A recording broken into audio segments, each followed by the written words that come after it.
Une ancienne amie revient. Une vérité impossible surgit. Et l'automne devient le théâtre d'un secret que personne n'aurait dû découvrir. Laissez un j'aime et abonnez-vous. La silhouette s'avança lentement, ses pas résonnant sur le pont détrempé. Lysandre et Noah se figèrent, prêts à réagir. Elisa, elle, sentit son souffle se bloquer dans sa gorge. La personne entra dans le cercle de lumière des lampadaires. Elisa porta une main à sa bouche. Mila? Mila. Son ancienne meilleure amie. Celle qui avait disparu brutalement de sa vie 4 ans plus tôt. Sans explication. Sans adieu. Sans un seul mot.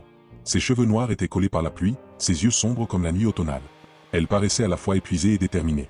Lysandre fronça les sourcils. « Qu'est-ce que tu fais ici ?» Mila ne le regarda même pas. Elle fixait Elisa, intensément. « Je devais te prévenir, » souffla-t-elle. « Me prévenir de quoi ?» murmura Elisa, encore sous le choc. Mila approcha, le regard brillant. « Ils te mentent tous les deux. » La phrase tomba comme un coup de tonnerre. Noah réagit immédiatement. « Quoi ? Non mais, qu'est-ce que tu racontes ?» Lysandre se crispa. « Mila, ce n'est ni le lieu ni le moment. »« Au contraire, » trancha-t-elle. Elle pointa Lysandre du doigt. « Tu ne lui as pas dit la vérité. Pas la vraie. » Un silence glacial s'abattit. Elisa serra ses mains, tremblant. « Mila, explique-moi. » Mila inspira profondément. « La menace dont il te parle, ce n'est pas quelqu'un d'extérieur. » Lysandre blêmit. « Arrête. » Mais Mila continua, implacable. « La menace venait de quelqu'un qui t'aimait. » Elisa sentit une sueur froide glisser le long de son dos. « De quelqu'un qui m'aimait ? Qui ?» Mila tourna lentement la tête vers Noah. Il recula d'un pas, comme frappé par un coup invisible. « Attends, tu insinues que moi ? Non, tu délires, Mila. » « Je n'insinue rien, » répondit-elle, la voix dure. « Je dis la vérité. » Elisa sentit son monde vaciller.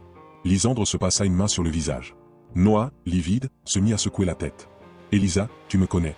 Je ne ferai jamais rien pour te faire du mal. » Mila s'approcha d'Elisa, lui prenant la main d'une manière protectrice. « La lettre de menace ne portait pas la signature de Noah, » dit-elle.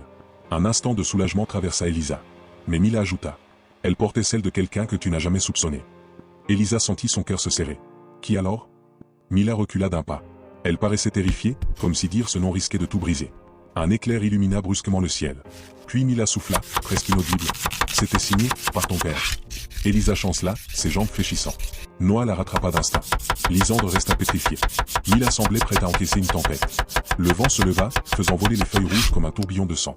Au moment où Elisa tente de reprendre son souffle, Mila ajoute « Et ce n'est pas la pire vérité. À votre avis, que va-t-il se passer et qu'auriez-vous fait ?